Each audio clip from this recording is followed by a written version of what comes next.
Bonjour tout le monde, ici c'est Justin et bienvenue dans cette toute autre vidéo. Aujourd'hui, nous sommes en train de faire un coulage. Nous sommes en train de couler ce qu'on appelle la dalle de compression et je vais vous expliquer exactement comment le plancher ourdi se fonctionne ou bien comment le plancher ourdi fonctionne. Donc vous allez me suivre et je vais vous expliquer tout ce qui se passe ici. Alors, comme vous avez vu dans les précédentes vidéos, je vous ai montré à quel niveau nous sommes. Et aujourd'hui, là où nous sommes déjà au plancher haut. Mais avant de vous expliquer tout ce qui est fait ici et tout ce qui est en train d'être fait, je me présente, mon nom c'est Justin, je suis architecte et je suis en même temps technicien parce que j'ai été technicien avant de devenir architecte. Beaucoup de gens me posent la question, j'ai surveillé plusieurs chantiers, j'ai fait plusieurs chantiers et d'ailleurs pour ceux qui savent, j'étais d'abord ouvrier. Donc j'ai travaillé comme manœuvre d'abord. Avant de devenir technicien, j'ai contrôlé plusieurs chantiers et je suis devenu architecte par la suite en 2018. Voilà pourquoi quand je suis au chantier, vous voyez que je suis à l'aise. Je comprends la plupart des choses qui se font ici parce que je l'ai fait moi-même d'abord avant de devenir architecte, avant de m'asseoir au bureau et faire les plans. Voilà, j'ai fait également beaucoup de chantiers. Voilà pourquoi je suis très à l'aise de vous expliquer tout ce qui est en train d'être fait ici. Voilà, donc si vous venez d'arriver sur cette chaîne, n'oubliez surtout pas déjà de vous abonner et d'activer la notification pour être informé de toutes les prochaines publications sur Justin Architecte. Donc, ce que je vais vous expliquer dans cette vidéo, en fait, je vais vous expliquer 4 choses. La première chose, d'abord, je vais vous expliquer les nervures. Après les nervures, je vais vous expliquer les ourdis. Après les ourdis, je vais vous expliquer ici tout ce qui est treillis, soudé. Et enfin, ce qu'on est en train de faire, la dalle de compression. OK? Donc, vous allez me suivre, je vous explique déjà les ourdis. Vous me suivez? Voilà, donc nous sommes ici avec une ourdie. Alors, une ourdie, très concrètement, c'est quoi? C'est un gros mot qui veut... Bon, c'est pas une ourdie, ça c'est une nervure. Les ourdis sont juste là, je vais vous expliquer. Ça, c'est une nervure, ok? Donc, je vous explique une nervure. Voici la nervure.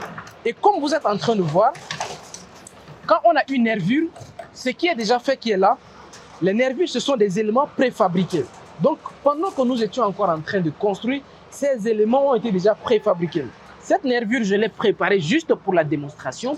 Mais sinon, en réalité, voici l'axe de la nervure. Donc, les nervures sont positionnées. Il y a une nervure là. Donc, si vous pouvez remarquer déjà cette nervure, c'est cette nervure qui est là. C'est encore cette nervure qui est ici. Donc, vous voyez entre deux nervures. Donc, vous voyez deux axes. Donc, il y a l'axe de... Donc, cette nervure que vous voyez là, le ferrage, c'est faire. Le lit supérieur que vous voyez, c'est ce qui est ici. Le deuxième lit, donc entre ces deux lits-là, c'est ce qu'on appelle axe. Donc entre ces deux axes, la distance, c'est 60 cm dans notre cas. Donc entre axes, c'est 60 cm. Donc d'axe en axe, vous voyez, c'est 60 cm.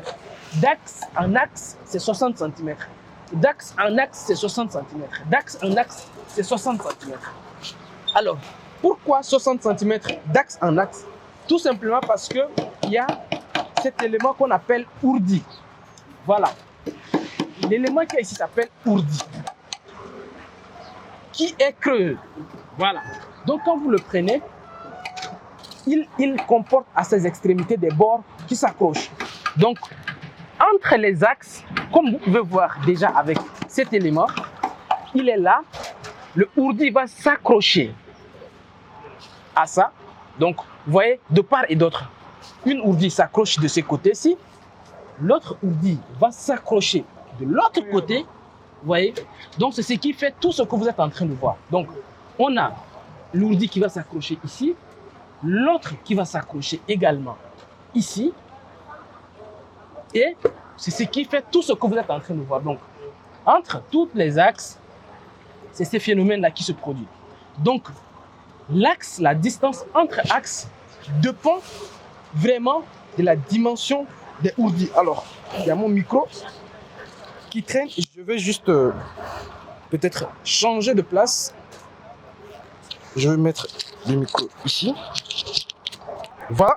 Donc, je règle mon micro comme ça pour vous dire que voilà, la distance entre axes dépend de la taille ou bien de la dimension des ourdis. Donc, en fonction des ourdis, nous avons également des axes différents. Donc, une fois que tout ceci est mis en place, alors j'ai oublié de vous dire comment le sens des nervures. Donc les nervures sont toujours placées sur le sens de la plus petite portée. Par exemple, dans cette surface, vous voyez que les nervures sont tous placés comme ceci. Vous voyez, c'est placé dans ce sens-là. Par rapport à cette distance, c'est ici la plus petite portée. Donc, les nervures sont orientées sur le sens, mais suivant le sens de la plus petite portée. Ok, ça c'est une précision très très importante à avoir. Donc, si vous avez par exemple 2 mètres, vous avez 2 mètres sur 5 mètres, le sens des nervures, ça va être sur les 2 mètres. Ça va suivre la plus petite portée. Voilà pourquoi vous voyez que par rapport à cette grande portée, les nervures se sont positionnées plutôt dans le sens de la plus petite portée. Donc, une fois qu'on a posé les éléments, on appelle ça également les poutrelles. Donc, les poutrelles, les éléments ou les nervures, c'est la même chose. On pose ensuite tout ce qui est ourdi. Après, donc ça, nous sommes dans le cadre des planchers ourdis, parce qu'il y a également des planchers pleins.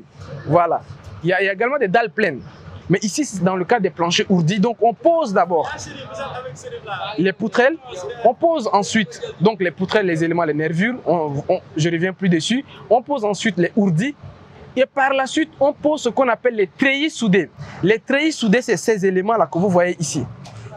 Ce sont ces éléments qui se posent directement sur la poutrelle et les ourdis. Donc vous voyez, ça ce sont les treillis soudés. Ces éléments que vous voyez qui sont quadrillés ici, ce sont les treillis soudés. C'est pour le renforcement de ce que je vais vous expliquer juste après. Ok? Donc voici les 3 premiers éléments déjà que vous devez comprendre dans un plancher ourdi. Dernier élément que vous allez comprendre, bon, il y a un élément intermédiaire qui est également très très important que je vais vous expliquer rapidement, c'est les gaines. Vous voyez, quand nous étions au rez-de-chaussée, il y a ce qu'on appelle la tuyauterie. Donc, nous étions encore au niveau du plancher, au niveau du dallage, on avait déjà fait passer tout ce qui est la tuyauterie, donc la plomberie. Mais ici, c'est très très important à ce niveau. Avant le coulage, vous êtes en train de voir, on est en train de couler. Avant le coulage, il faut faire venir les électriciens. Donc c'est ce que les électriciens sont en train de faire. Ils sont en train de faire passer tout ce qui est câblage électrique. Vous voyez? Donc ça c'est un autre élément qu'il faut prendre en compte avant de couler. Avant de couler la dalle de compression, il faut absolument faire passer les gaines électriques. Sinon après les gens y reviennent pour percer, pour faire la chirurgie architecturale, pour faire passer les gaines. Ils sont obligés de faire voilà, avec des burins, essayer de recasser pour non. Au moment même du coulage, voici déjà ce qui est en train d'être fait. C'est tout ce qui est gaine électrique. Vous allez me suivre pour la dernière partie parce que, si vous avez bien compris, c'est la dernière étape qui reste. Devinez, c'est le coulage de la dalle de compression. Suivez-moi.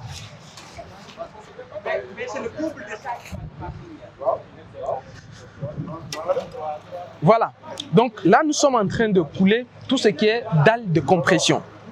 La dalle de compression, en fait, quand vous faites les planchers ourdis, vous entendez souvent dire qu'il y a 12 plus 4, il y a 16 plus 4, il y a 20 plus 4 ou 20 plus 25, ou bien 20 plus 4 ou bien 20 plus 5, ou bien 30 plus 6, ainsi de suite. Ça veut dire quoi? Ça veut dire tout simplement que les éléments, donc les poutrelles ou les nervures, plus les ourdis, le tout, donc les premiers 12. Quand on dit 12 plus 4, c'est ce que ça veut dire.